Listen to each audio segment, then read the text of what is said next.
Hello and welcome back. Lesson 2তে আমরা সার্চিংয়ের পেছনের সাইকোলজি এবং স্ট্র্যাটেজি নিয়ে আলোচনা করেছি। এখন লেসন 3তে আমরা ব্যাটল ফিল্ডে নামব এবং আমাদের হাতে থাকা টুলগুলোকে বিশ্লেষণ করব। অর্থাৎ আমরা বিভিন্ন সার্চ ইঞ্জিনকে নিয়ে তুলনামূলক আলোচনা করব। আর এই আলোচনার শুরুটা যাকে দিয়ে করতেই হয় সে হলো a true Titan, the global standard, Google.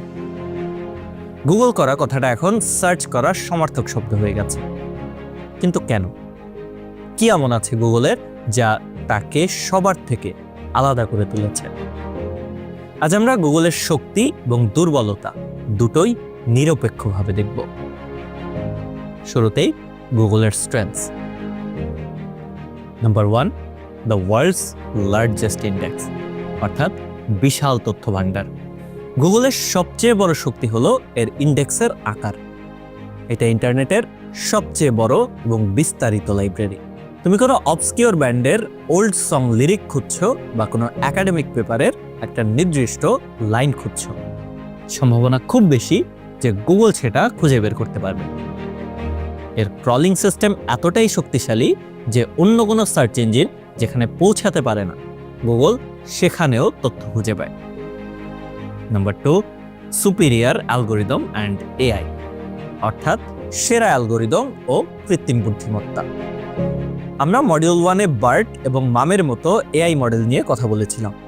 এই প্রযুক্তিগুলো গুগলকে তোমার ন্যাচারাল ল্যাঙ্গুয়েজ বা মুখের ভাষা বুঝতে সাহায্য করে।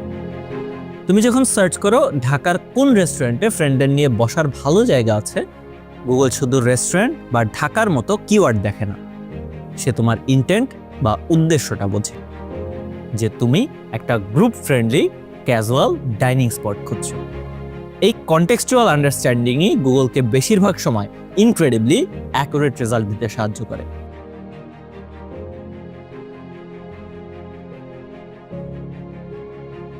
গুগল শুধু একটা সার্চ ইঞ্জিন নয়, এটা একটা বিশাল ইকোসিস্টেম। তুমি যখন কিছু সার্চ করো, গুগল তার অন্যান্য সার্ভিস যেমন maps, scholar, flights, images, YouTube সব কিছুর শক্তিকে এক করে দেয়। যেমন তুমি একজন লেখকের নাম সার্চ করলে, গুগল তোমাকে তার বই, উইকিপিডিয়া পেজ, রিসেন্ট নিউজ, ইন্টারভিউর ইউটিউব ভিডিও এবং তার লেখা একাডেমিক পেপার গুগল স্কলার থেকে একসাথে দেখাবে। এই ইন্টিগ্রেশন তোমার রিসার্চকে অনেক সহজ করে দেয়। তাহলে গুগলের দুর্বলতা কি আছে?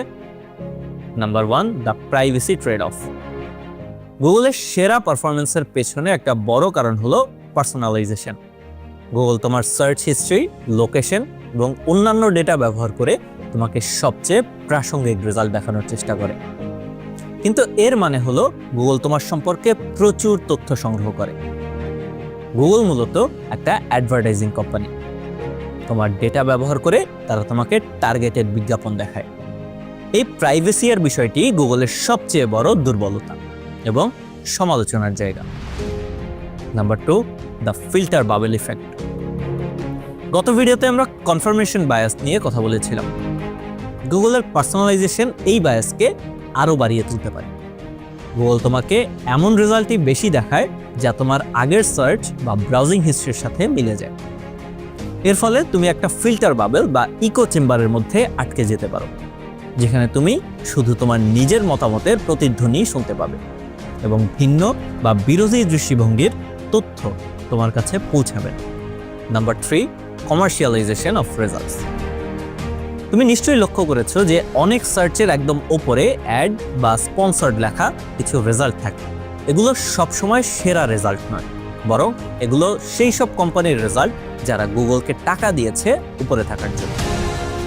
এছাড়াও গুগল প্রায়ই তার নিজের প্রোডাক্ট যেমন ইউটিউব, গুগল ফ্লাইটস অন্য কম্পিটিটরদের চেয়ে উপরে দেখায়।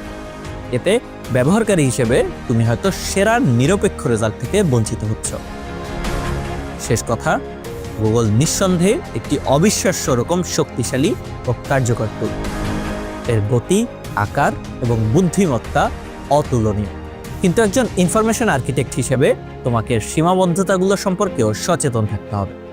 তোমাকে বুঝতে হবে যে গুগল তোমাকে যা দেখাচ্ছে তা একটা অ্যালগোরিদম দ্বারা ফিল্টার করা এবং কমার্শিয়াল ইন্টারেস্ট দ্বারা প্রভাবিত একটা রিয়েলিটি।